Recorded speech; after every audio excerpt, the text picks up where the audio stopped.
Hello, good morning and welcome to the AM News with me, Mapita Sibidi. Now in our first story, President Akufo-Addo has submitted to Parliament for approval a list of persons he's nominated to serve as ministers in his new government. Included in the list of 46 are many of those who served in his first administration.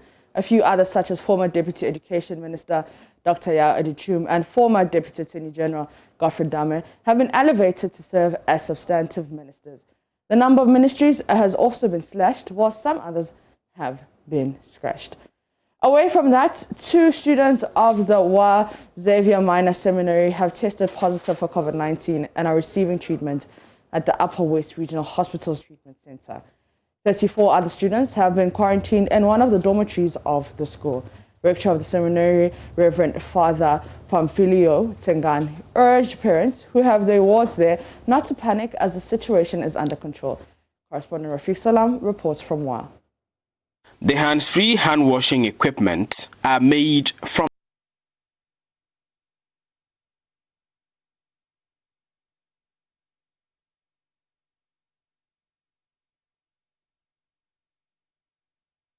Authorities at the Wa Xavier Minor Seminary stood motionless and in pensive mood.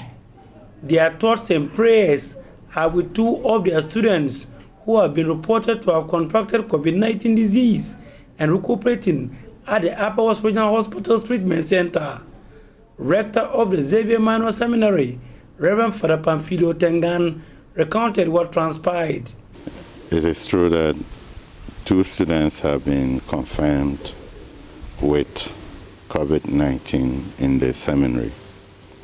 One of them complained about ill health and was sent down on Monday in the night. He was given treatment and returned to the school with the priest that sent him down. But then in the evening of Tuesday, a team came from the Municipal Health Directorate that they had tested our student and he was positive. And they were coming to send him to the isolation center. They didn't want to bring in the ambulance here to frighten the other students. So we had to get the student out of campus to join the ambulance and go to the isolation center. That was on Tuesday night. Yesterday in the morning, another student reported to the clinic and with symptoms. So I drove him down to the municipal hospital. He was tested and he was confirmed positive also. So the 2 are now at the regional isolation center. The 2 students hail from the Wa municipality and Hambele in the Lamuse district. One of them had a family member he was close to who one time tested positive, but he did not. One is from Wa. The other one came from Hamele, but is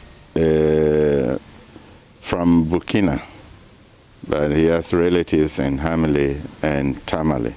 So from Hamele, he traveled to Tamale before coming back. And he already had a member in the family who tested positive. And they tested him and he was negative. And when he came, the signs then came up and he was confirmed. Reverend Father Pamphilio Tengan said 34 students who came into contact with the 2 students were counseled before being isolated in 2 separate dormitories. He called on parents who had their wards in the school not to panic as they are in control of the situation. Luckily for us, the Deputy Regional Health Director for Public Health, he was here with our nurses and the other team members, plus the Catholic Executive Health Director. We spoke to the students on the need of isolation, and right now they are in their dormitories. They are not mixing with the students. Upper West Region's Director of Health Services in charge of public health, Dr. Richard Wudasemi, who visited the school, commended the students for their cooperation, pledging that they were not going to leave any stone unturned in their bid to fight the disease. We can for now say that the two cases do not appear to be epidemiologically linked. They may have contracted the virus from different environments, and so we are looking at that possibility. We would be establishing that in the coming days. But to break the transmission chain, we have identified the quarantine center as spacious enough that will be able to accommodate all those who came into contact with the two positive cases. The contact listing has been done, and a number of the students have been identified, and since yesterday they have been in quarantine. Authorities at the Manhyia Seminary here have allocated two structures, one in front of me, another one behind me, to take care of the 34 students that they think have come into contact with the two students. In the next few hours, they will move to a much bigger place where it will contain all of them. Reporting for Joy News, Rafiq Salam. Wow. And pupils of Asokor Mampong RC Primary in Ashanti are having a difficult time adhering to social distancing protocols to beat COVID-19 due to their poor classroom infrastructure. Now, the deteriorated shelter has exposed the pupils to the hazard of crowding in the classrooms. Nanaya Jema reports on the condition. 2 years ago, a shelter was raised to reduce congestion at Asokor Mampong RC Primary A.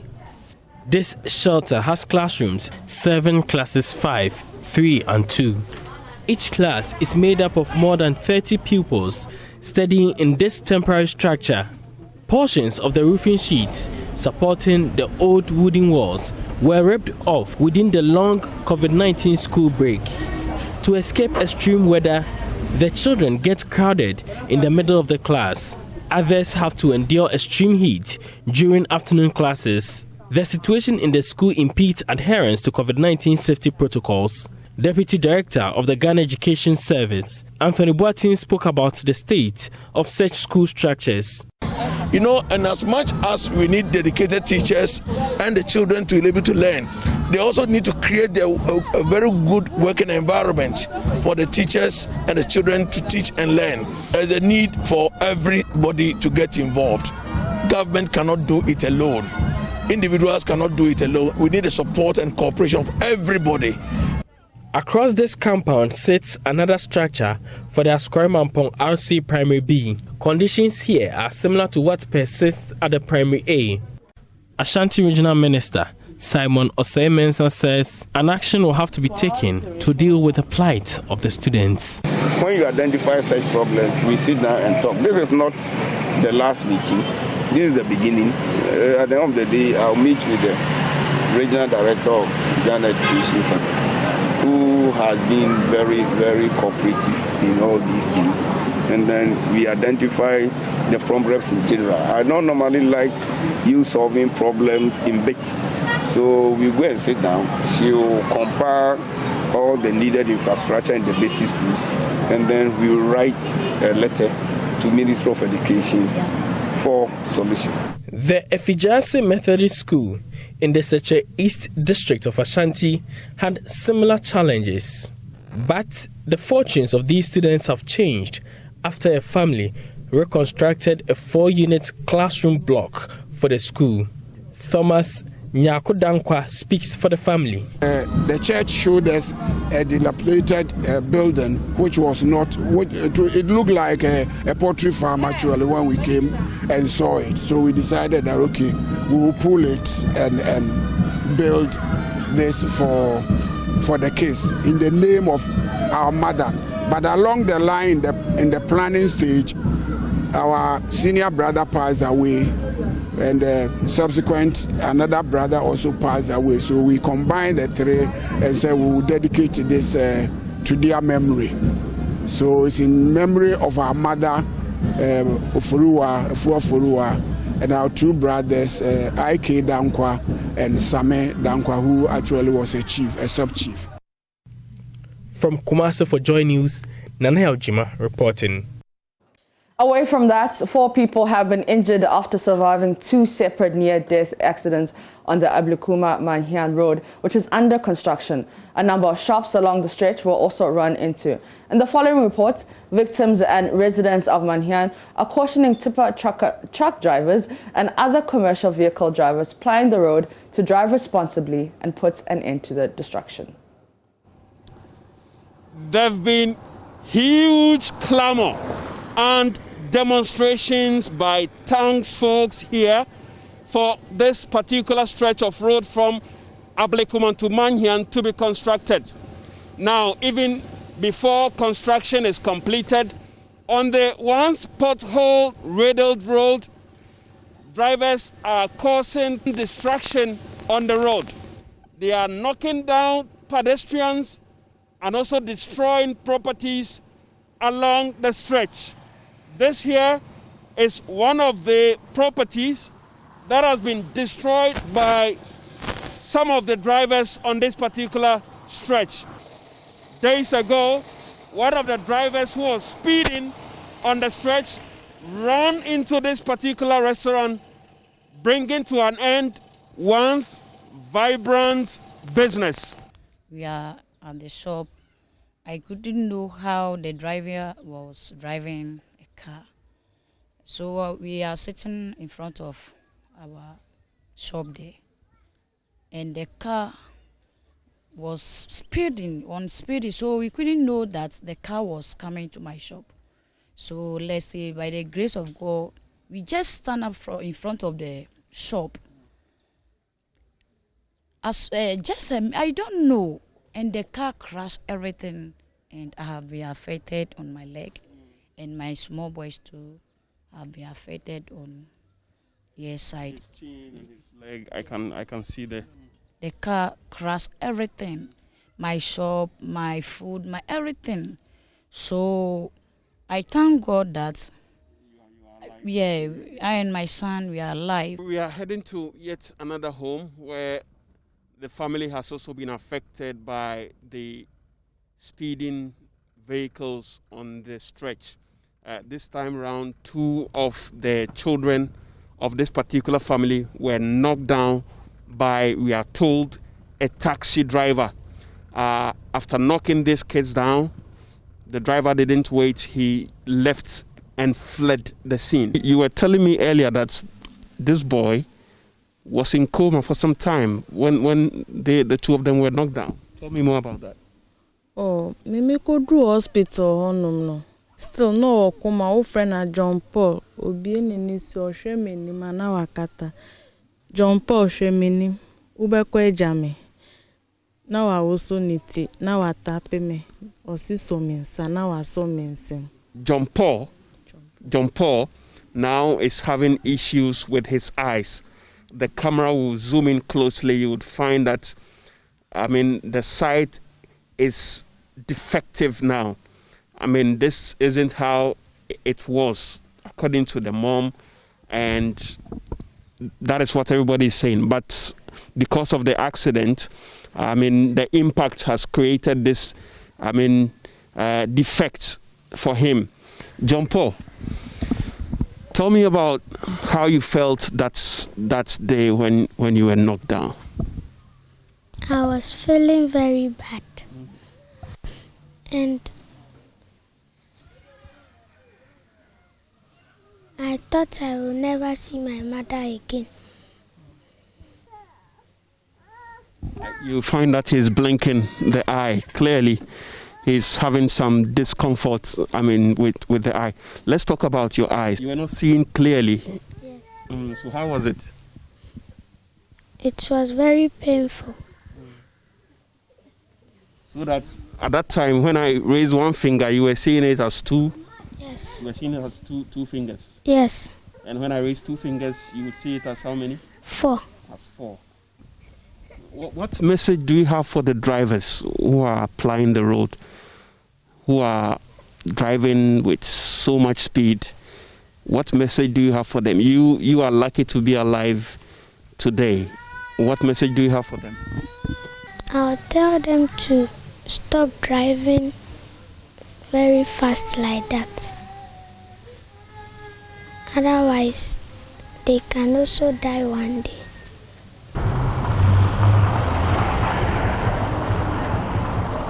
It is the hope of these people that what they wanted as blessing does not turn out to be a curse, as some families are already experiencing it in their homes. Latif Idris, Joy News, Manhyia.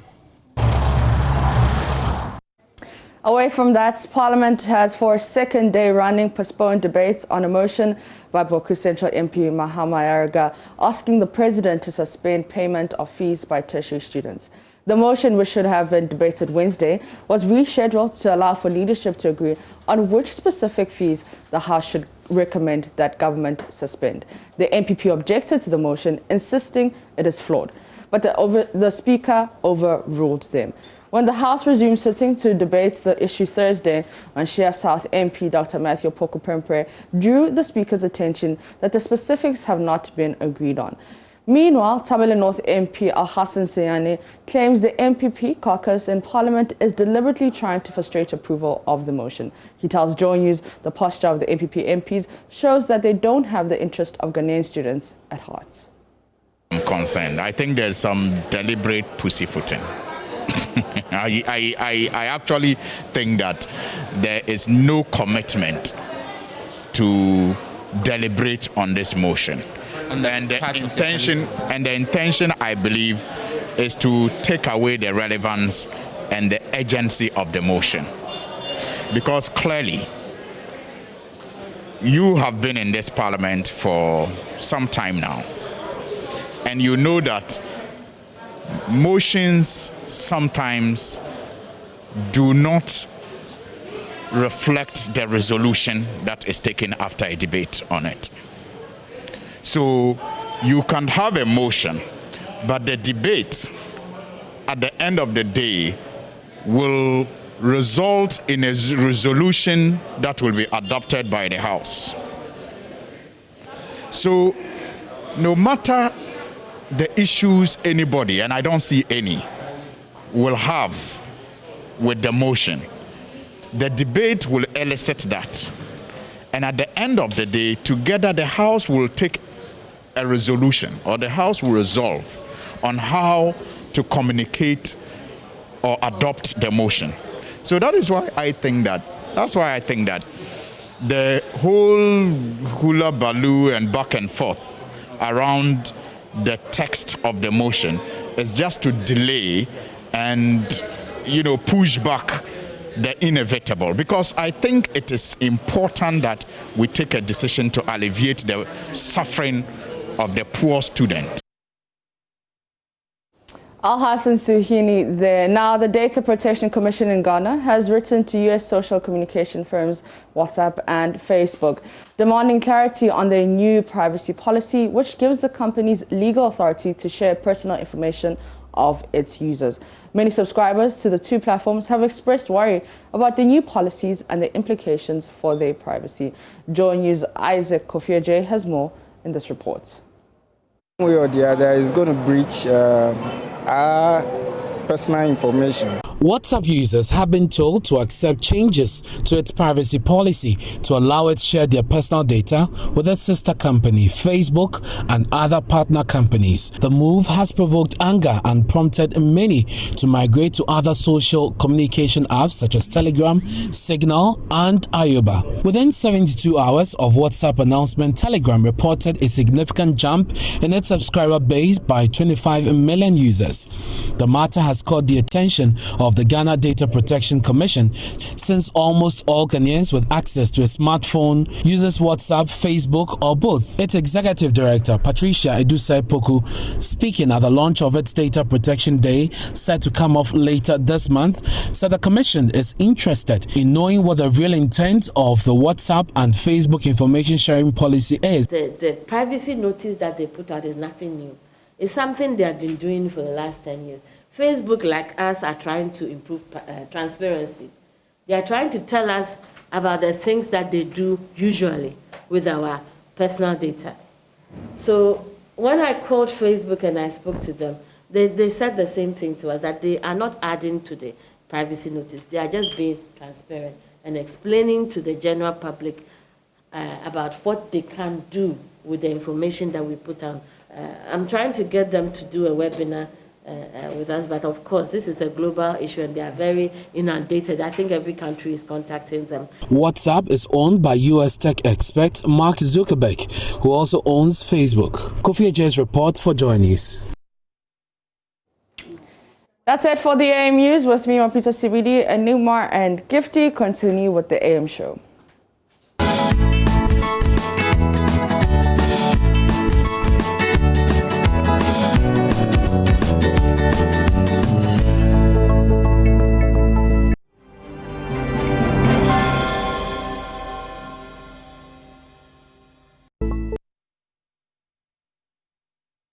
Back and we're going into the news review in a little bit, but Gifty, shall we do the COVID update? Certainly. Okay. So as I earlier told you, when I opened the show, the cases are going up. Now there you have it from the website of the Ghana Health Service. Now the active cases, we're looking at 658 new cases. That makes our active cases 2,413. Yesterday we were around 2,100 and something. So you can actually tell the jump. Confirmed cases 59,000. That's the total we've had so far. 480. But today, you know, the latest update puts us at 658 plus. 361 people have died. Now notice the difference. I think that the last time we also did an update, the deaths were around 3,000 and 300, yeah. And now we're looking at 361 deaths. It doesn't really look good at all. Well, yeah. So should we go into the newspapers? Yeah, certainly. Okay, I'm going to start with the Daily Guide this morning. And Nana names 46 ministers. Osafo out. That's the headline on the front page of the Daily Guide. So, well, let me just run through quickly some of the names. So, Attorney General Godfred Yeboah Dame becomes the substantive Attorney General. And is also then the youngest Attorney General in Ghana's history. Outgoing Deputy Chief of Staff Francis Asenso Boachi will be going to Ministry of Works and Housing. Ken Ofori-Atta retained as Finance Minister. Albert Kandapa also retained as National Security Minister. Dominic Nitiwol retained as Defense Minister. Ambrose Derry retained as Interior Minister. Oseche Mensah-Bonsu returned as Minister for Parliamentary Affairs. I'm sure you've seen that list, so I won't go through all of them, but 46 ministers named. Other stories on the front page of the Daily Guide. Mahama wants petition hearing halted. Coup plotters jury is ready. MPP's Amwako Tufor dies. Very sad news that came through yesterday. There's a lot happening in the US if you go to page 5 of the Daily Guide. So Biden has signed an order to end the Muslim ban. He's also rejoined the Paris climate deal and the WHO. Remember that Trump had started to withdraw the United States from the World Health Organization. But Biden has signed to take that back. He's also asked Dr. Anthony Fauci, who is the director of the National Institute of Allergy and Infectious Diseases, Dr. Anthony Fauci, to head the executive board representing the U.S. at the WHO ongoing meeting. So that's what's happening in the U.S. Looks like Biden is trying to reverse some of the decisions that were made by Donald Trump. On the back page of the Daily Guide, Ghanaian clubs don't have money. That's quite obvious, but Right to Dream appoints first Ghanaian director. And Valencia is hot because there's a sex scandal that they are dealing with over there. Former President Pedro Cortes is under investigation for alleged inappropriate sexual conduct toward a club youth player. So that's it for the Daily Guide. All right, let me take you through the Daily Graphic newspaper. But of course, it's a story that everybody else is reporting. President selects ministers is how the Daily Graphic, puts it, and it comes with a picture of a few of the notable ones. And the Daily Graphic sort of breaks down the release by Eugene Ahin and tells you the reason. So it first of all talks about how the current administration intends to realign ministries. It talks a little bit more about the reduction and the reasons given for the reduction, and then how certain ministries will be operating, and then the fact that there was a meeting at which this information was shared with all those involved or those who are expected to be stakeholders. That is on page 3 of the Daily Graphic newspaper. If you do grab a copy, you can take a look at that analysis that they made there. On the center spread of the Daily Graphic, you've got ECOWAS talking about vaccination, saying vaccinate citizens against COVID-19. ECOWAS members urged. And then you have lawyers being advised to live above approach, obviously. On the back page, 6 die in Tamale Bupe road accident. And you do know that road crashes continue to claim a whole lot of lives. And we've launched a campaign here together with the National Road Safety Authority called Arrive Alive.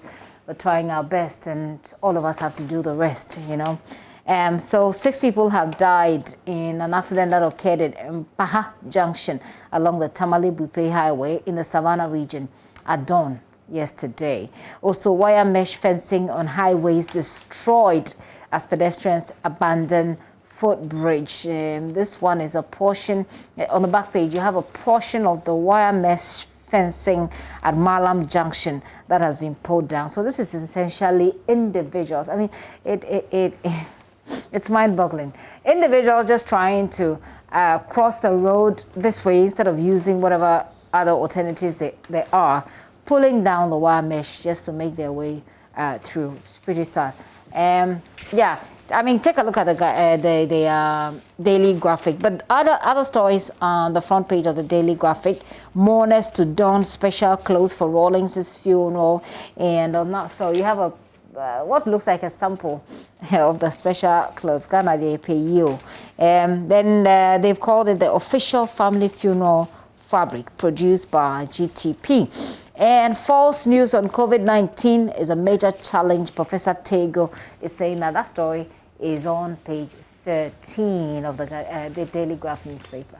Okay, I'm going to do the Ghanaian Times now. So front page story, as can be expected, of course. President nominates 46 ministers, designate, sends list to Parliament. Gifty, now this is a story that makes me happy. Okay. 505 offenders arrested in Accra and Tema, compulsory wearing of nose masks.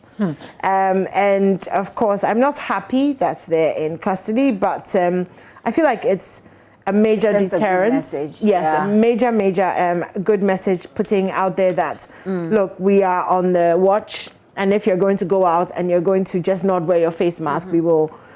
But except that the people that they've caught who are sitting in front of the police are all maskless at this point. I think, and that's the biggest problem that's coming up now. And I mean, the police are my friends, but I think that something drastic ought to happen in the way that the arrests are made. Yesterday, they made some 100 arrests in Cape Coast as well.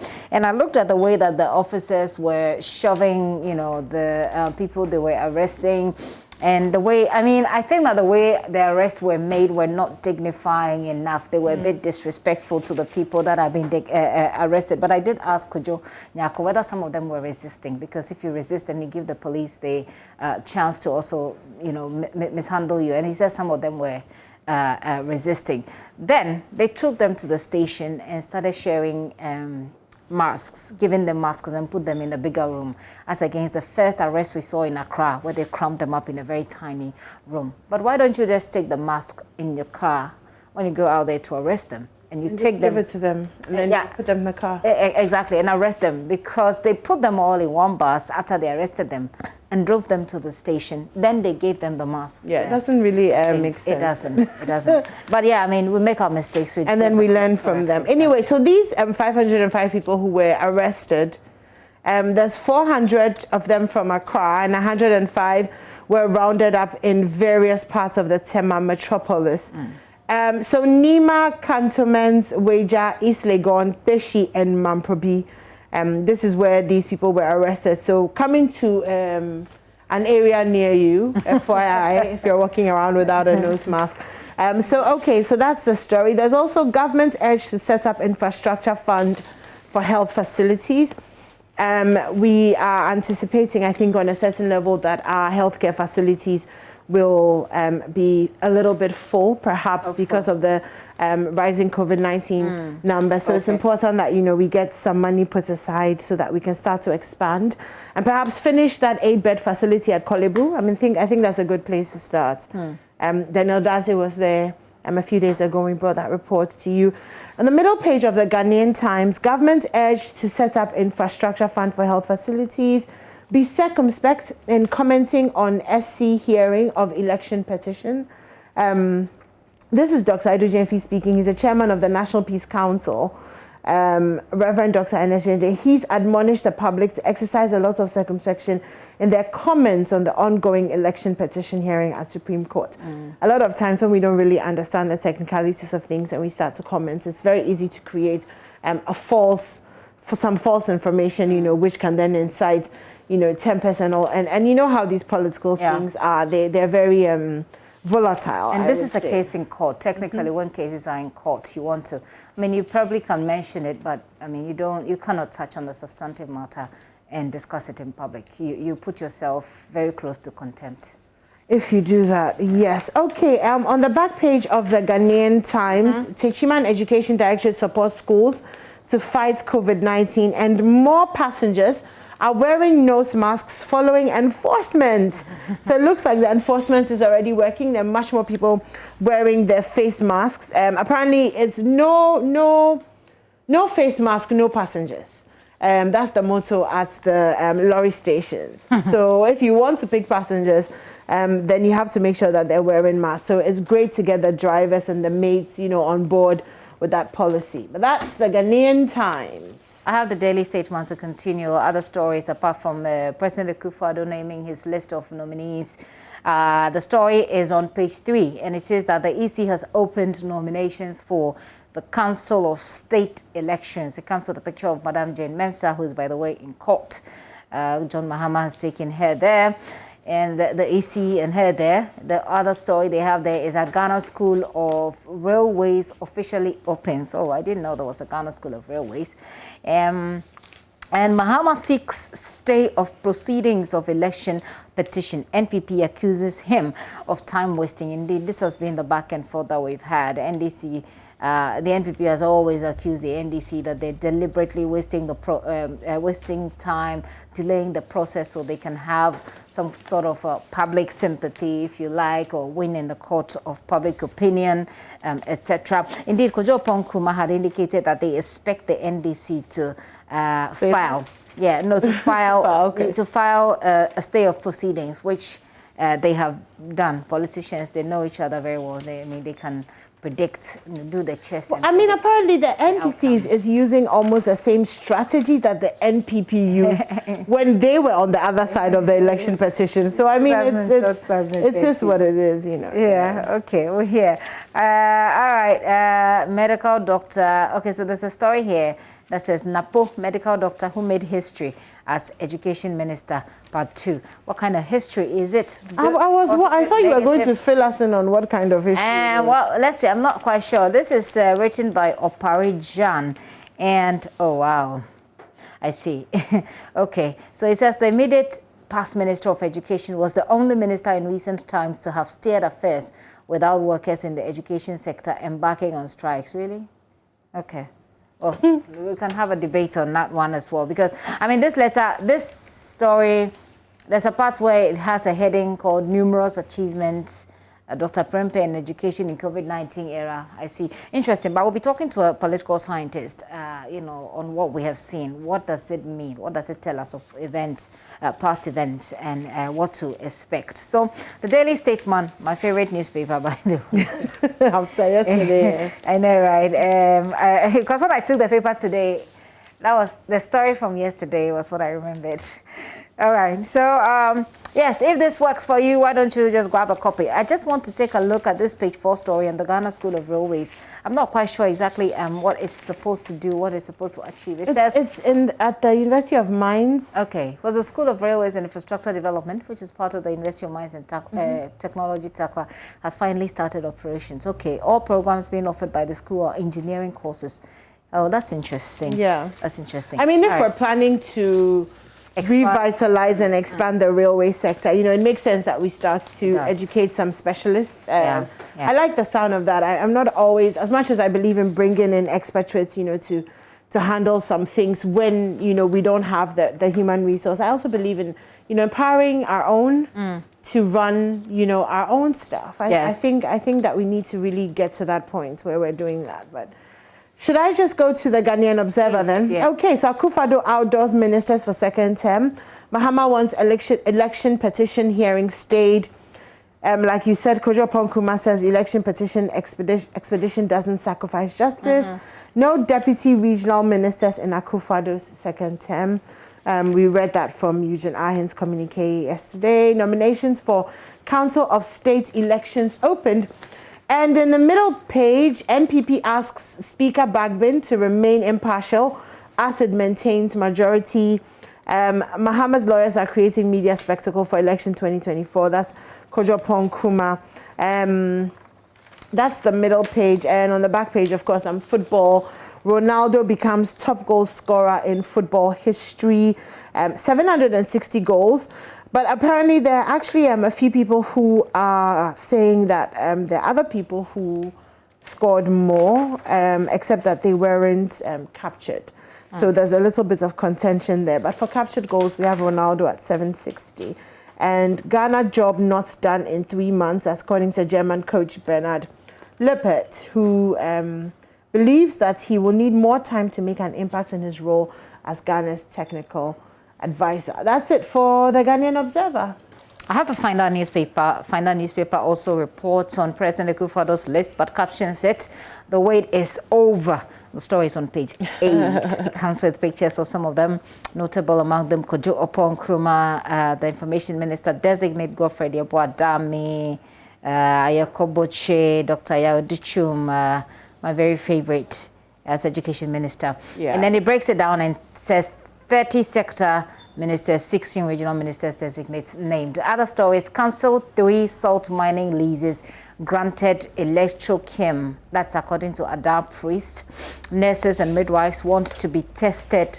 Tax waiver reinstated. Also on page 4. Mahama prays Supreme Court to stay proceedings in the election petition. I just want to go a little bit into the newspaper. And you have quite a number of stories here. I saw one that I wanted to write. So if you go to the center spread of the Finder newspaper, it has a few of the pictures and then has a very lengthy, it's actually a full page of President Akufo-Addo's ministerial appointment, ministerial designated appointment. Then there is a story that interests me, blood donor tracker application to be launched. The story is written by Thelma Na-Aneko Abe in Accra. It says that a blood donor tracker application is soon to be rolled out in the country to collect data on blood donated by schools and to stop the blood banks in Ghana. I think it's really, really cool. For a while now, we haven't really spoken about blood donations here. So I think this is really cool and ought to be, you know, widely discussed. Then Car Powership Ghana gives Ayebe Memorial Kindergarten block facelift. We did that story here on Joy News yesterday. And GEA urges employers to revisit safety protocols. We certainly should. So grab yourself a copy of the Find Out newspaper if it's your choice. Okay, well, my last 2 papers, the Publisher and the Daily Dispatch. I'll just run through the headlines very quickly. New Year School calls for a health fund, urges government to provide all educational institutions with broadband. Oh, that's interesting. Maturity exposes NDC's obstructionist agenda to disrupt government's business in Parliament. Okay, Mahama files suit to halt petition. Akufo-Addo picks ministers. And if you missed, there's a full list of ministers, page 4 and 5 of the Ghanaian Publisher as well. The Daily Dispatch, Akufo-Addo's lists out 2020 parliamentary results. NPP's founding member, Dr. Marco Tufo, passes on Mahama files application to stop the hearing of his petition pending an appeal. And Frema Osei Opare, the first chief of staff to serve 2 terms. So congratulations to her. That's on the back page of the Daily Dispatch. And I am done with my newspapers. Okay, Gifty. my final 2, the Custodian and the Republic Press. The Custodian, yes, the banner headline for the Custodian is Mahama files for stay of proceedings, election petition case. So an update on that. It also reports on the president's nominations. And then the NPP caucus fingers. It's been a while since I saw this word in the newspaper. NPP caucus fingers NDC for obstructionist agenda. Is that story not the same thing you read over there? Yeah, pretty much, yeah. I see. Okay. Some collabos going on. Mahama files for still proceedings. That story is there as well. A couple of other stories here too. Legon to continue online teaching and learning, according to the Pro-Vice Chancellor, we certainly should. And the Republic puts hearing on hold. Mahama tells Supreme Court pretty much the same stories. NPP loses Dr. Amwako Tufo.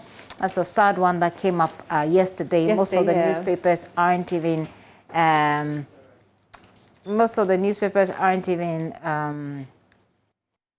reporting it. Dr. Amwako Tufo, that story is on page 3. Let me see if we can take a look at that particular story. It says, founding member of the governing New Patriotic Party, Dr. Kwame Amwako Tufo, has passed on. He reportedly died at a 37 military hospital after battling with coronavirus complications. Dr. Tufo was a former national coordinator of the school feeding program, and he also served as an advisor to President Nana Addo Dankwa Akufo-Addo. He adds to the list of He adds to the list of several high-profile personalities who have succumbed to the coronavirus in Ghana. So far, 358 persons have died, and the active cases 2,178 as of the time that this newspaper was went to press. But we know that the number has increased this hour.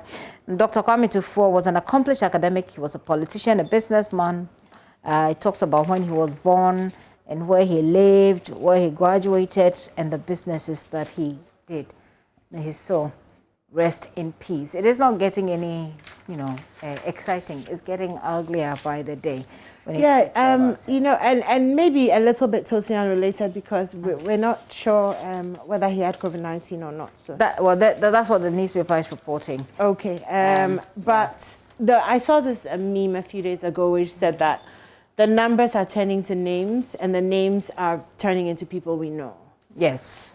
So it's very scary. Also, scary is that Greater Accra, well, we've always had the highest number of COVID-19 cases, but even with the increase, we're still, at the highest, Greater Accra, in terms of the number of COVID-19 cases. Yeah. So I'm not sure in the following, the weeks that are to come, what Ghana is going to look like, because the president said in his address last week that if the cases continue to rise at the rate at which they are, then he will be forced to put in place, some restrictions. Yeah.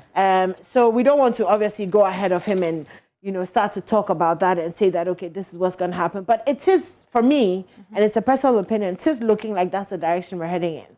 Because the cases have not started coming down, actually steadily increasing. Our kids are out there in school. Life is pretty much normal, except, people see the police and then they're running to buy face masks, or taking their face masks out of their pockets and stuff. So it will be interesting to see what the country looks like in a few weeks. Maybe one of the things that we can do, we can bring back, if we get the chance, the story from Cape Coast yesterday that was filed by Richard Kojo Nyako, where the police made those arrests. So people can take a look. I mean, obviously, you don't want to be that person that got arrested the way they got arrested yesterday. But, I mean, I think the police should begin to review their processes when it comes to the arrest and how the arrests are conducted. Yesterday, the good thing we saw something different from what happened the very first arrest in Accra. In the very first arrest, we saw a group of people who were arrested, put in a tiny little room, and they had babies wearing masks. Those who were wearing had it on their chin, etc. Then yesterday, what we saw happening in Cape Coast was that They were arrested. You know, the police officers themselves were wearing gloves, wearing their masks. Then they cramped them all up in one bus, took them to the station. Of course, they put them in a bigger hall and separated them. You know, the social, physical distancing was observed. But when you try to enter, they give you a mask. Those masks, like I said earlier, could have been given to them at the point of arrest to avoid any transmission of infection should any of them be infected. And then in Wali Wali, 2 of the people in custody tested positive for COVID-19. So then we have to go back and test all these police officers who interacted with this person. We have to also test the other prisoners that they were waiting to figure out. So, I mean, these are some of the things that we can do to reduce the instances of having people in our custody being infected who intend infects other people. Exactly. But moving away from COVID for a second, Ashanti region has top teenage pregnancy cases. 1,000 cases of teenage pregnancy in 2 years.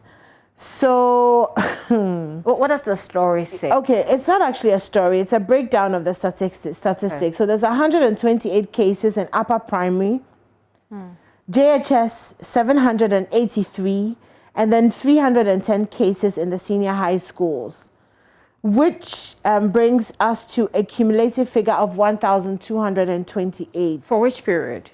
2018, 2019.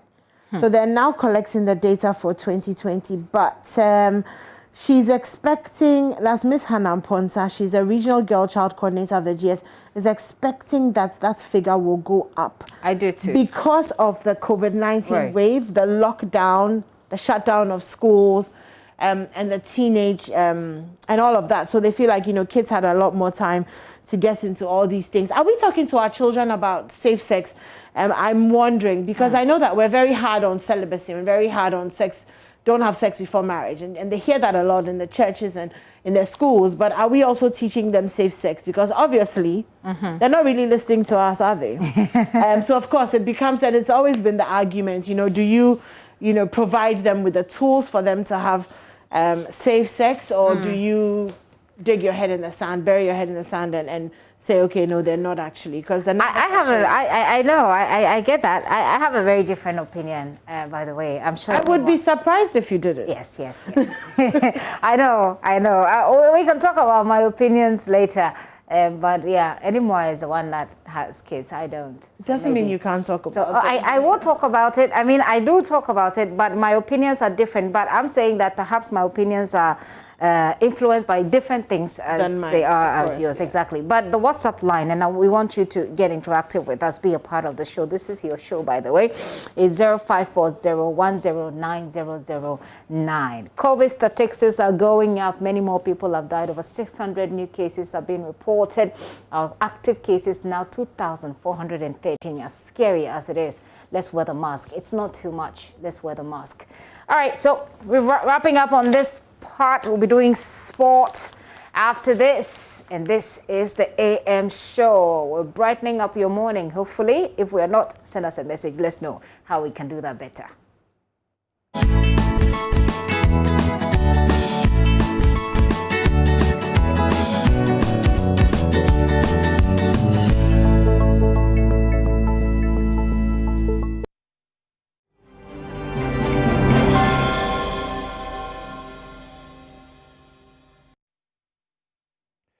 Good morning. Welcome to AM Sports. On the AM show, I am Muftar Nabila Abdullahi. On Tuesday, we did reveal that Isaac Esiama was going to be removed as Minister of Youth and Sports and replaced by Mustafa Yusuf. We also indicated he was not going to be given any ministerial position. Clearly, this has come to pass as the president of the country has named Mustafa Yusuf, the former executive secretary of the National Service Secretariat, and making him the minister designate for the Ministry of Youth and Sports. The Member of Parliament for the Yagba Kobori constituency replaces Isaac Esiama, Member of Parliament for the Echuma Mpunia constituency.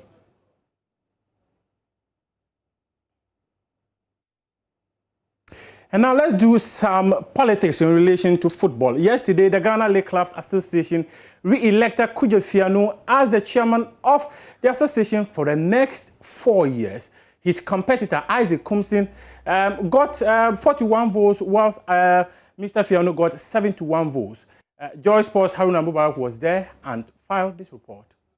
The ranking election was held at the Accra Sports Stadium, where 113 delegates gathered to cast their votes for 13 candidates who contested for the chairman slot, vice chairman, treasurer, and representatives from Premier League, Division 1, Division 2, and Women's Division. The election started with the Women's Division, and it was keenly contested as the electorates were 16 in number. Both contestants, Anita Wiredu and Edna Kwagren, had 8 votes in the first round. This led to a second round of voting, where the 2 contestants were given 5 minutes to convince their delegates. Despite the lobbying, the 2 contestants still attained 8 votes as the tie ended in stalemate. This necessitated the electoral body, headed by former GFA Vice President Fred Papo, to hand a decision on what to do to the incoming executive board of GALCA. After a short while, the 113 delegates began casting their votes to elect their preferred candidates for the various positions. Chief Executive Officer of Ashanti Kotoko, Nanaya Wamponsa, Interallied CEO, Delali Senaye, and 11 Wonder CEO, Albert Kome, were notable personalities who went to cast their votes. After 2 hours of voting and counting, incumbent chairman Kudjo Fiano retained his seat and another 4-year term to lead GALCA as he had 71 votes. His competitor, policeman Isaac Wilberforce Kumsin, who was extremely self-assured of a victory and was hoping to get the nod after he lost to Fiano in the last elections held 4 years ago, was at the losing end again, securing just 41 votes. Kudjo Fiano, speaking to Joy Sports, attributed his overwhelming triumph to his good policies. You should be happy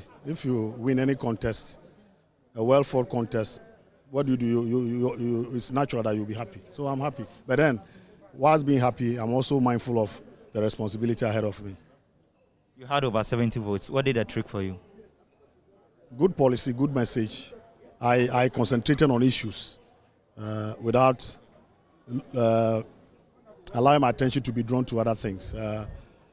We have been in football for decades, and we know the message that is acceptable to football people.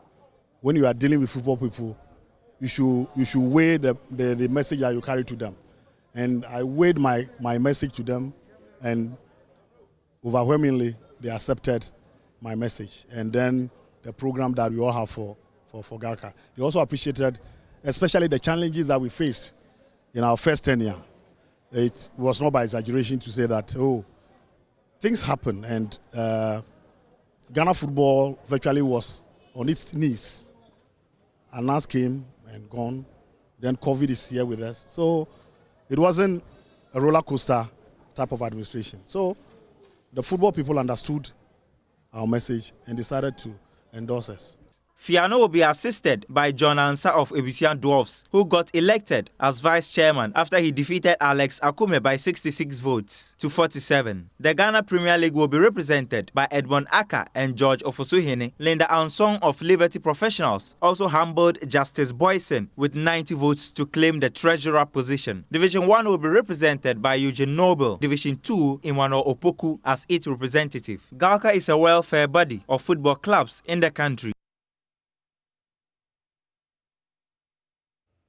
Congratulations to all victors, but let's have a look at the people who all won various positions in the new leadership of the Ghana League Clubs Association. For the chairman is Kudjo Fiano, and you heard him mention how his strategies were to ensure that everyone buy into his ideas for the next administration. And then vice chairman will be John Ansa. He defeated incumbent Alex Akume. We also have Linda Ansong of Liberty Professional being the treasurer. And the Liberty Professional, the Premier League reps are Edmond Aka and George Ofosehin. For Division 1 rep, we have Eugene Noel, and he also won that position. For the Division 2 rep, they had a very interesting outcome because Bewu was defeated and Boston becoming the leader of Division 2 reps on the leadership of the Ghana League Clubs Association. Now, let's go to the Ghana Football Association. Their technical director is Bernhard Lippert, and he says that he needs more time to understand the country's footballing identity before rolling out policies. There's more in the following report.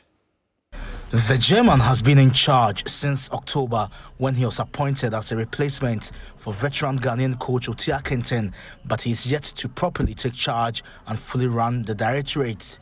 Mr. Lepe has come under pressure following the Black Starlets' failure to qualify for the 2021 Africa U17 Cup of Nations, with many questioning the technical direction he provided. But the 58-year-old claims he has no idea about the football structure of the country and will require more time to create one.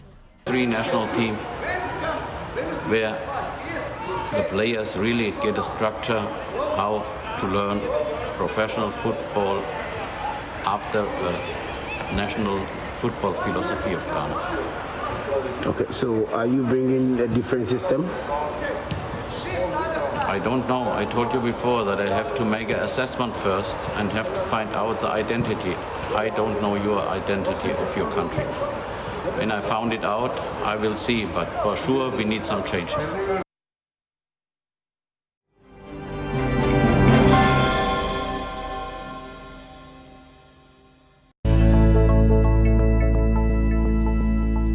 Soon after Ghana recorded its first few cases of COVID-19, it was announced that a 50-bed infectious diseases facility was being constructed here at the Kolebu Teaching Hospital. Close to a year after construction began, this facility is yet to be completed. This is contrary to announcements by authorities then that it would take 30 days for this facility to be finished, so it would help in the fight against COVID-19 in the country. As the number of positive cases in Ghana begin to hit 200 per day, the attention of the public has been drawn back to this facility, which is far from complete. So where I'm standing currently is the doorway for the main entrance to the facility. Some of the plastering has been done. You can see there's space there for some of the electronic fittings in there. But you walk inside and you realize that a lot of the plastering has not been done. Now, we've been speaking to some of the workers who are here. They tell us that the crew of workers who were supposed to wire the facility came to work on the 24th, went on break, came back on the 1st of January, went on break, came back on the 7th of January, and that's the last time they reported. It's expected that they will come back to work sometime this week, and after that, after they are done with the wiring, then the plastering for the inside can be completed. There's also the roofing, which has not been completed in the inside. As you can see, the ceilings have not been fitted in. Again, we are being told that the workers who are in charge of this part of the work will do their work by this week so that the construction can continue. The empty spaces also for the doors indicate that there's still some work to be done there. We are being told that the doors are being constructed off-site, and they are waiting for those contractors to also bring in the doors so that they can fit them in. So that was the main entrance, the main arrival hall or the reception. These look like bathrooms to an untrained eye. You see the plumbing fittings in there. There are a number as well here, a number of cubicles in here. You can see this space looks like, a space for sinks. And in there, looks like space for WCs in there, about 4 of them. So, all in all, this is a facility that when operational should be able to really serve the general public. You can see there, unfortunately, some of these iron rods are rusting. It's been a while since they were planted there, as you can see. So we are looking through to really be able to report to you the extent of work that has been done here at the infectious diseases facility, which is part of the Kolebu Teaching Hospital complex. This is a 50-bed facility which has been on the books for close to a year at least when the construction officially began. When we visited here in March, the field was being cleared for the construction itself to begin. And it was expected that it should be finished in some 30 days or in the shortest possible time. Remember, more than 50,000 positive cases of COVID-19 have been recorded in the country since then. And this is a key weapon in the arsenal of government in the fight against this disease. We are speaking to some of the supervisors for the gang of workers here. They are confident that within a month all of this work can be done. But then again, they are unsure that the requisite funds will be released in time, and also that the workers will return to site so that this facility can quickly come be operational and help in the fight against COVID. As you can see, it's much larger than the current facility, which is seen to COVID-19 patients, which is full. It's an 8-bed facility directly opposite this one. And currently, doctors there tell us that it is completely full, and they are currently treating the average of about 20 patients every single day. Most worrying about it is that 2/3 of the number of patients they treat there, according to our sources, are medical personnel, that is doctors and nurses, who are working on the front line in the fight against COVID-19 in the country. Hospital authorities did not speak to us, but we have sources who are telling us that as soon as the doors are done and the wiring is done, this is work that can be completed in the shortest possible time. The question remains about the funding that must be released from the Ministry of Health, which would, of course, be the agency acting on behalf of government to ensure that this work is done in the shortest possible time. They were unable to tell us why the work has delayed from March 2020 till now, where so many lives could have been saved, so many persons could have been treated if this facility was complete.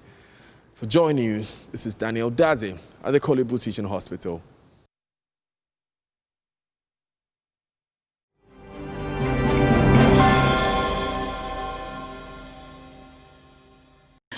Oh, well, thank you to Rocky Dawani for spending his morning with us. That was a fantastic moment of inspiration and the sharing of knowledge. But let's move on to something that's very important and happening currently. President Akufo-Addo yesterday released the list of ministers that he intends to work with. Some have been retained, others have been shown the door. Dr. Amachi Boateng is a political science lecturer at KNUST, and he will join us on this conversation. Good morning, Doc.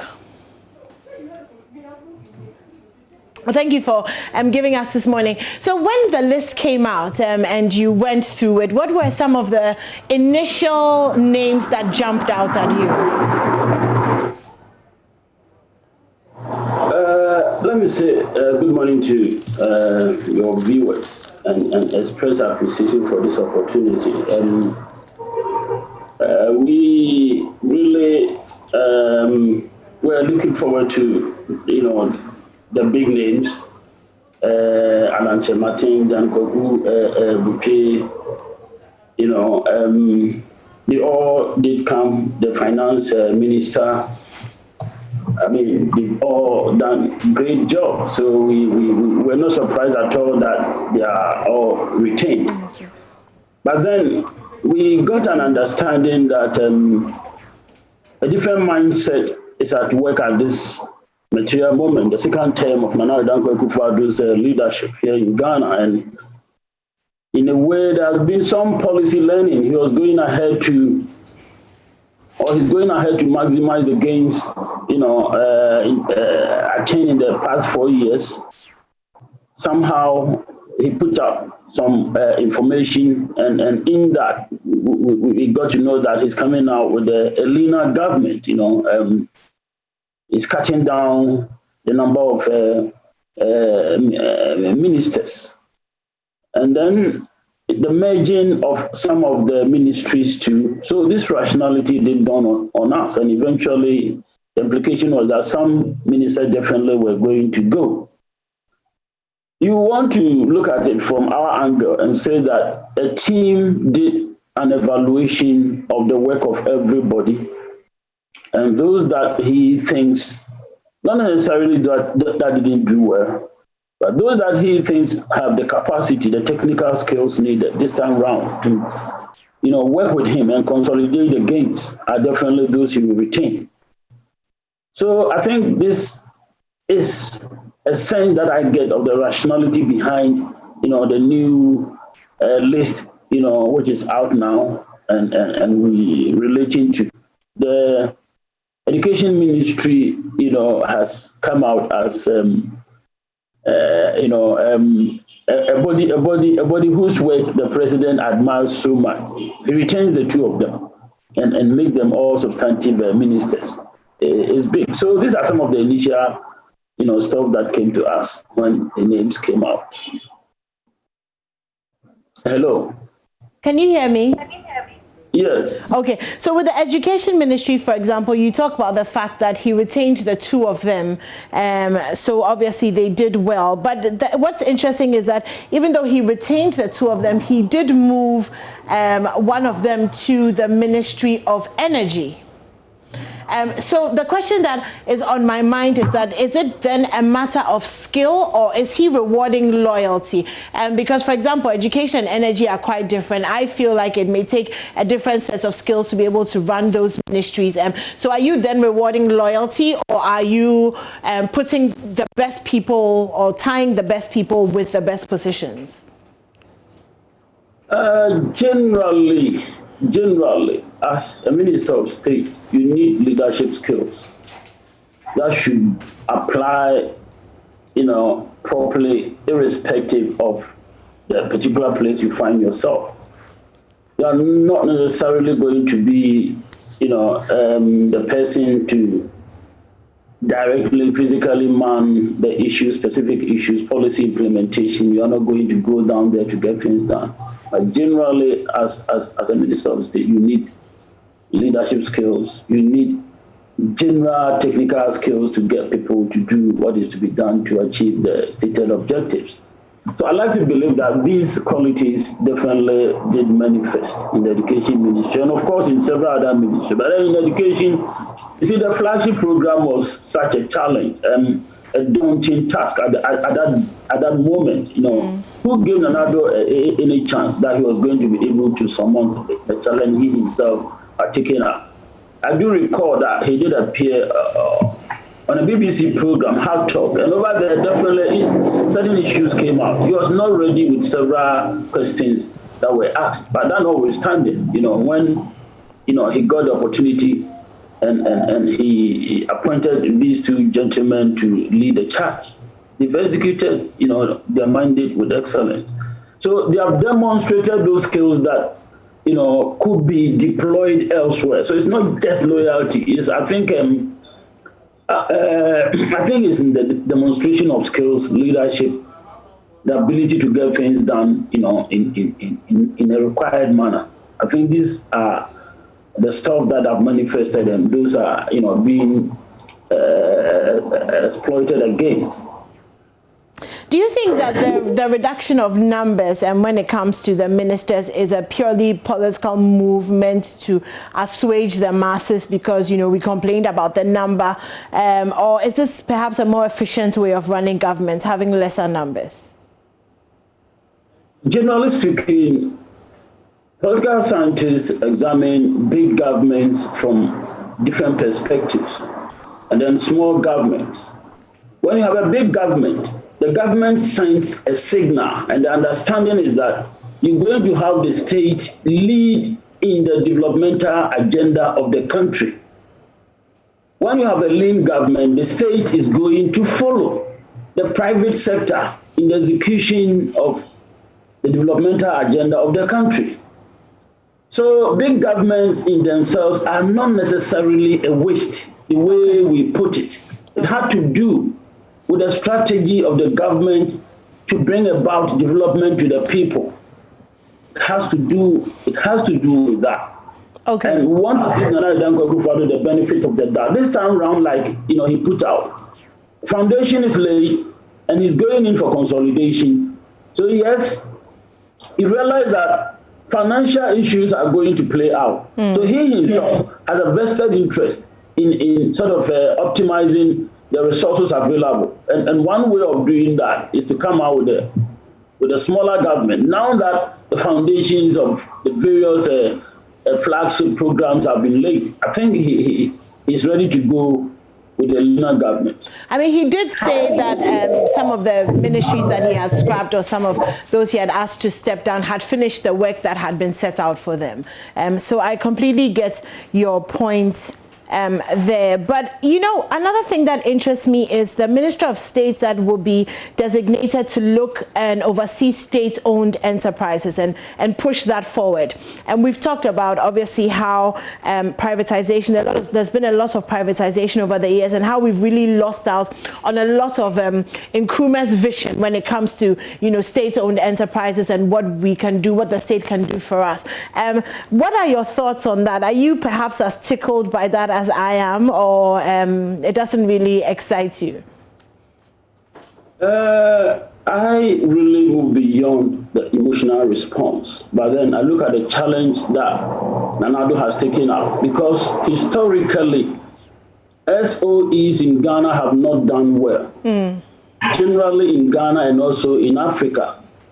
In fact, it's on the basis of this that the IMF and the World Bank have always advocated that the state takes a step back and allow the private sector to lead the charge.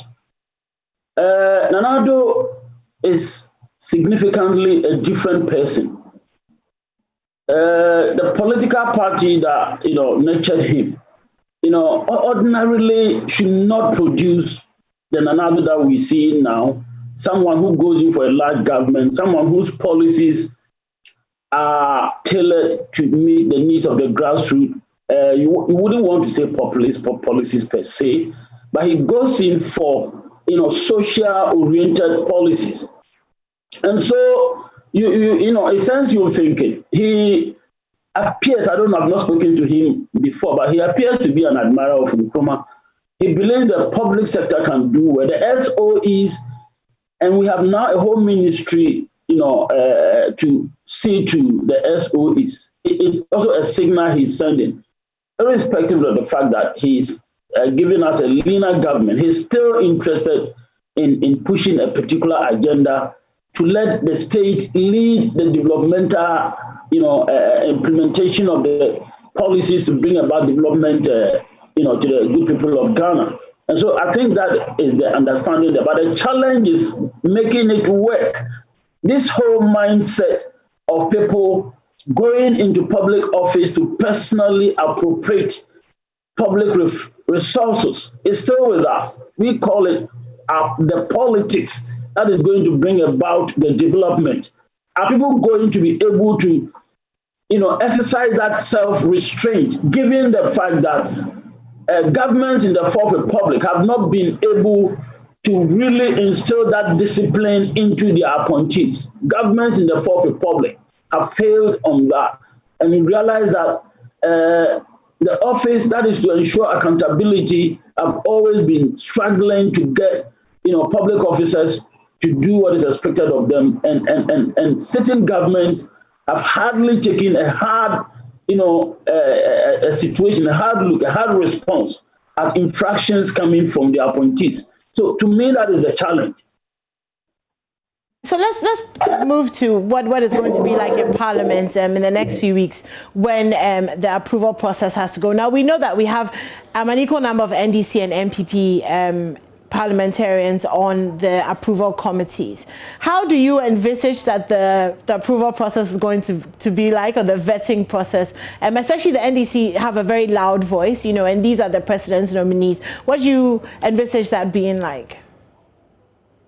I teach political science, and my approach has always been that politicians are not necessarily altruistic.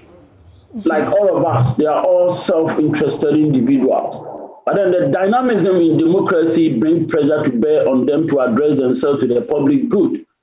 So in the context of this, and given the fact that their activities are, you know, shown live on TV, and also the dynamics that manifested in the last elections, you know, gives us some indications that the Ghanaian electorate is coming of age.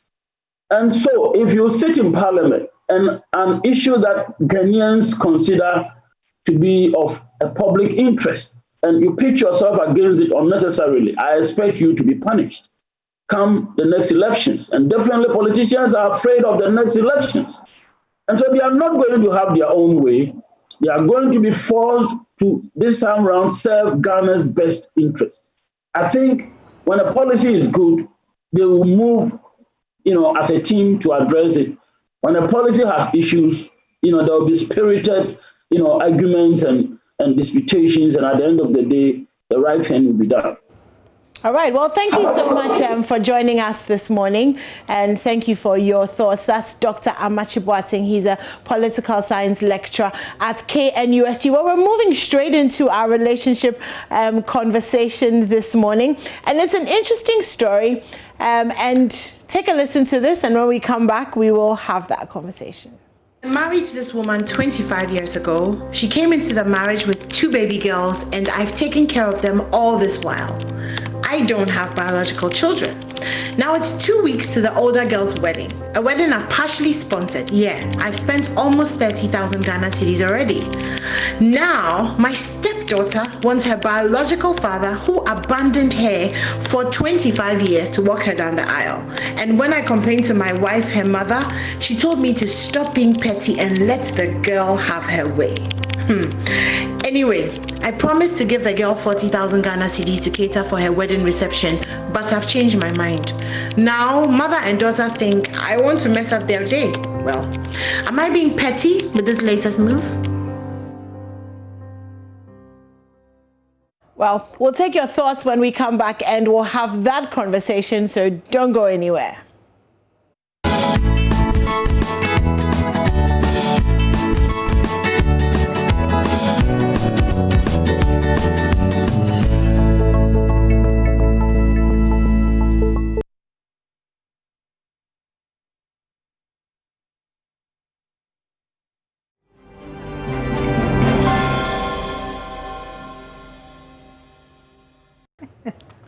Well, the question is he being petty with his latest move? What would you do if it was you? You look after your daughter. Well, you've taken her as your daughter for 25 years, and then she decides, well, I want my biological father who abandoned me to walk me down the aisle.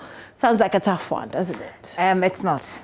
It's not. I mean, walking down the aisle for me, it's not, walking someone down the aisle is not a presidential, it's not a World Cup, I don't know, maybe I'm just being a bit insensitive, but it is something that I think if I were a stepfather, I can easily let go. Okay, I mean, you don't seem to believe me. I think that there are lots of emotions attached to that moment. I remember when I was getting married and my dad couldn't come, so my brother-in-law had to walk me down the aisle, and I missed him. It took away something. For me not having my dad there. So I can imagine this girl's, she's torn. There's this man who has been a father figure for 25 years and has loved her and, wiped her tears, all of that. And then obviously the man who she calls dad, who is actually her biological father. So she would definitely be torn. So this is what I see.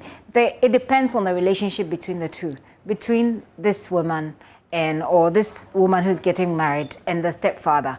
If, fatherhood for me is not just about the biological,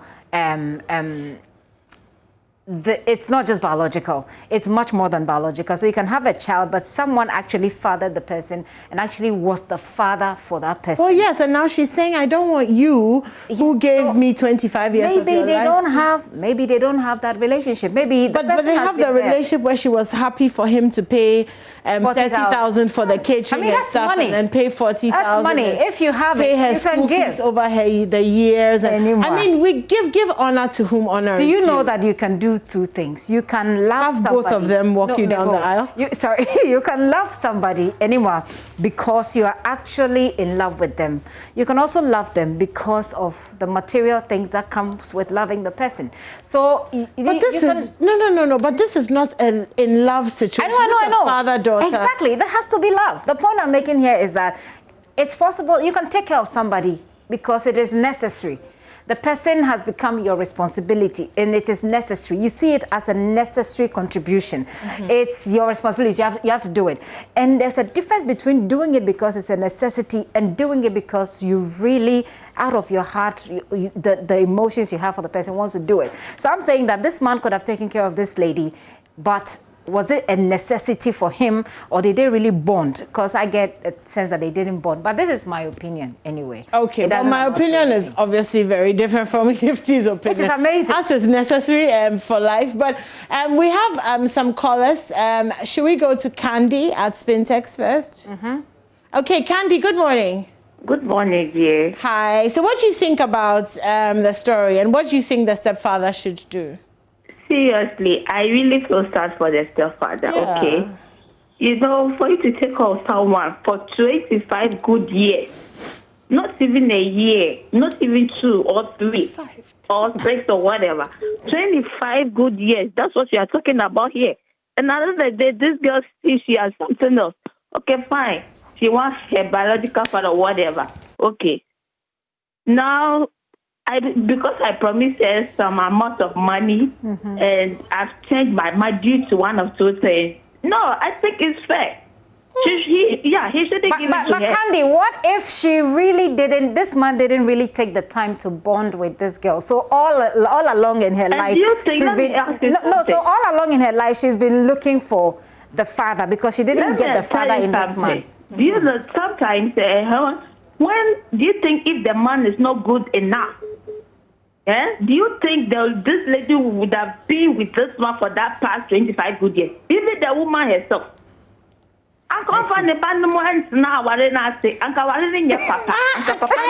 We understand you, Candy. So what should he do? So what you should be annoyed. Because I saw the pain. I'm in the man's shoes. I feel the pain. So what should he do? Before you go, Candy, what should he do? More scan and I just saw the man more fun. Thank you. I told you. Okay. Let's go to Ruben. Hey, Candy. Candy seems to have an experience. But anyway, Ruben is calling from Winchi. Hi, Ruben. Yeah, hello.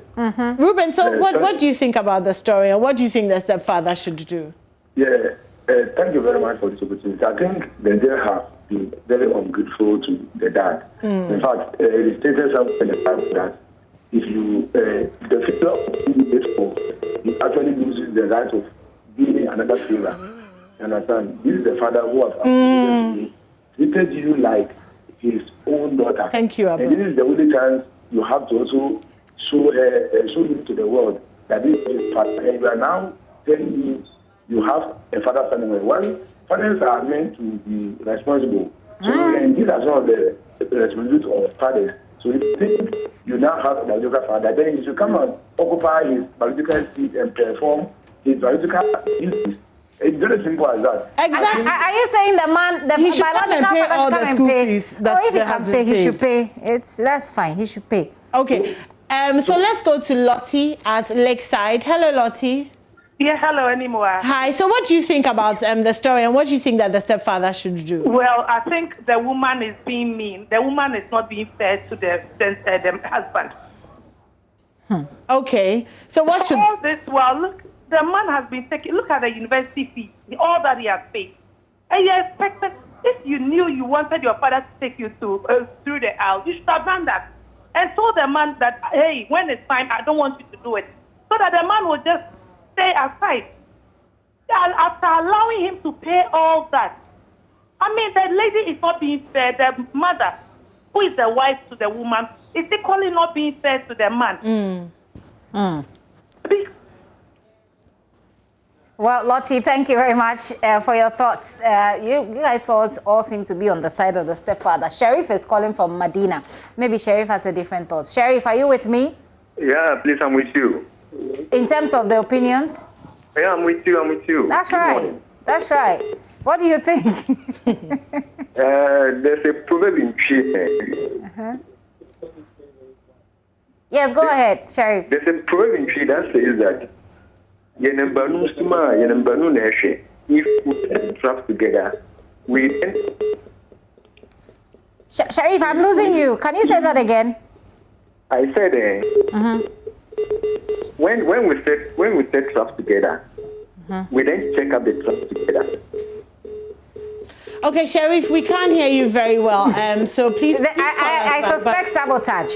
I suspect sabotage. But let's speak to Theresa Wiafe Asante. She's a councillor, so we'll take her opinion. Good morning. Good morning, Nimwa. Great, thank you. Thank you so much for giving us some time this morning. There's a bit of noise around where I am. Okay, that's fine. That's fine. Can you hear me? Yes, we can hear you. Yes, I have been listening. Okay. Yes. I've been listening, and I to begin with, it's a very sad story. It's a very, very sad story. Indeed. But I have dealt with quite a number of stories like this, where young ladies at the point when they want to get married would rather want their biological fathers to walk them down the aisle, or even they want their biological fathers who actually abandoned them at the earlier stages of their life to be the ones to receive the customary drinks and everything that has to be used for the engagements or their traditional marriage. I have seen too many of this. It's a really sad story. And I want to say yes to quite a number of people who are called to say that the lady first has been very ungrateful. Again, the mother, who is the wife, has also shown a lot of ingratitude. But beyond that, let us pick them up one by one and see. Why is it that she now wants her birth father to walk her down the aisle? What happened? What precipitated this? What actually brought this whole thing? Over the last 25 years, she has known this man as her father. But again, did she actually get to know her as her father? Did she really accept her as a father, or she also accepted her like somebody who is helping my mother take care of us because her father is not here? Were they made to understand by their mother that your father has abandoned you, or they only got to know that, well, our parents are divorced, and so if they are divorced, it doesn't have anything to do with us as children. It has to do with them, mother and father. We as children, we have no problem. And these are the things that we don't take time to look at when we get divorced and get married to other people. Sometimes we feel that the children are too little, and so they don't need to be brought into all of these, or they don't need to understand some of these ramifications. But eventually you notice that it is about them. So she sees that my parents are divorced, fine, but we are not my parents. So we are different. And there's a point in the lady's life when she feels that I must get back to my father, whatever it is. So these things happen, and this is what she is doing. Maybe the children, I understand they are two, they were not made to know that the divorce, your father had abandoned you. They perhaps did not know that their father had abandoned them. Or the mother had a way of getting back to the father to receive help for the children without her telling her this new husband. I mean, there are too many questions and answers on this. So it is a very difficult thing to say for now. But bottom line, I think that the new father now has done his best. He has taken care for 25 years. He has tried hard. And indeed, he has. The only thing the young lady could have done, and the mother could have done to say thank you to him, was for him to feel like, yes, you are truly our father. And so we give you this honor. I believe that he paid this much money and was ready to pay more for the honor he felt or thought he was going to receive. And now, so perhaps he has invited his friends, his family, everybody to come and see him walking his daughter down the aisle. Yeah, exactly. Maybe some people do not even know that the girl is not his daughter. Exactly. And so, yes. And so he has made a lot of noise about it, and is ready to even pay more so that the wedding will be nice for him to take a lot of honor. Now he has been seriously browned. I mean, ditched big time, and the pain, the way it is hurt, it's so much. So he has already spent 30,000. It is enough. If she now wants her birth father to come and do the needful, then fatherhood is about responsibility, right? So the father should take the rest of the responsibility so that he knows that, yes, I am not the father, so the rest of the responsibility should be given to him. It's as simple as that. He should use the 40,000 to go and buy some chicken or I confirm or something and have a party for himself. He shouldn't bother him. I confirm. He shouldn't bother himself with the rest of the wedding. It basically says that no, you are very ungrateful. And you know, Theresa, in a culture where men are not celebrated for taking on women who already have children. Yeah. This is it's a very African, thing where you label women who already have children as maybe born 1, born 2. You can imagine that when he married this woman with her two girls, he may have faced some form of, so with all the nice girls out there, Adana Wakakofa born 2. And so for him, this may have been, the climax of the sacrifices and the things that he has gone through as a man, taking on a woman who already has children. And so it then becomes a seemingly a dishonor, isn't it? Because it's like, well, we told you. After everything. And so, after everything, this is what you get. It is true. Anymore, what you have said is exactly what I am thinking. It is so true. At least the man is worth some honor. If even he did not bond with them, he still has taken care of you for 25 years. Yeah. Who would allow you to stay with him for 25 years if he had no care for you? He had so much care for you. Yeah. Perhaps he did not show it, but for him to even agree to give you this much money or to help with your wedding, it's enough reason to say that this man really do care for us. So fine, it is enough. He has been shown too much disregard, disrespect, and ingratitude. It is enough. I know his ego is very bruised. I know he's very sad, but it is fine. It is okay. He should allow his father, like I said, fatherhood is responsibility. Take the rest of the responsibility. Exactly. Like I told you, I have been in a lot of these things. Sometimes we have had two engagements. The young lady said, I want my birth father to take my ring. The mother is saying, no, your father didn't take care of you. The girl is saying, I still want my birth father. So eventually, it is done for the mother. Then we go back to the father's house and do it for them. I think that usually at the divorce level, we don't discuss a lot of things too well, especially with the children who are involved.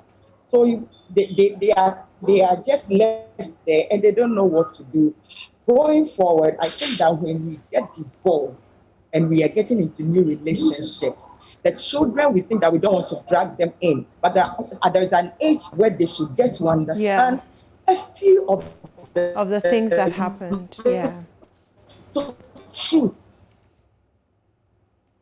Okay, it looks like we've lost that connection there. Well, just in time, actually, because it's 9 o'clock and the show is pretty much done, isn't it? But I think Gifty has a few messages. I do, but because we've run out of time, this one is pretty interesting. He says, it's from Collins in Kumasi, Kochi. He says the stepfather should keep calm and watch what churns out from the imminent confusion that will breed among the two ungrateful pair of humans. The man should have considered this as a possible outcome before he says nature will judge the wife and the daughter. I repeat, the man should keep mute and just